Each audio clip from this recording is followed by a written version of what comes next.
I got two multi-monitor out simultaneously. One from the laptop to the TV. That's the extended video from the video app down there, right there where my finger's touching. It's touch capable, but the drivers are a little fuzzy.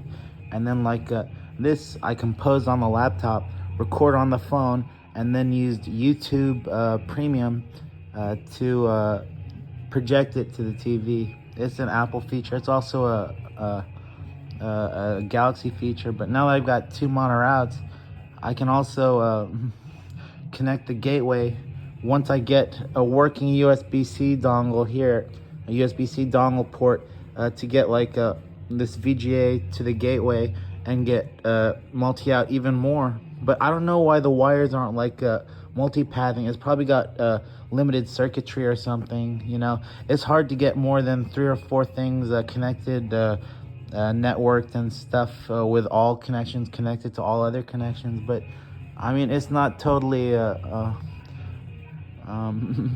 very good looking on the TV. I think someone connected one of the 3DSs to this screen and made it blurry because they have like retina-like characteristics. In fact, the 3DS came out before the Retina display was invented, and it's another one of those systems that can add imagery to your perceptual onion, so to speak, your exolimbic perceptual onion, like a potato mixed with kiwi mixed with an onion, because the potato has limbs, the onion has layers, and the kiwi has points of interest in the seeds and a shell and stuff. And when you combine all those together, it makes some kind of visual matrix and complex vegetables like ourselves.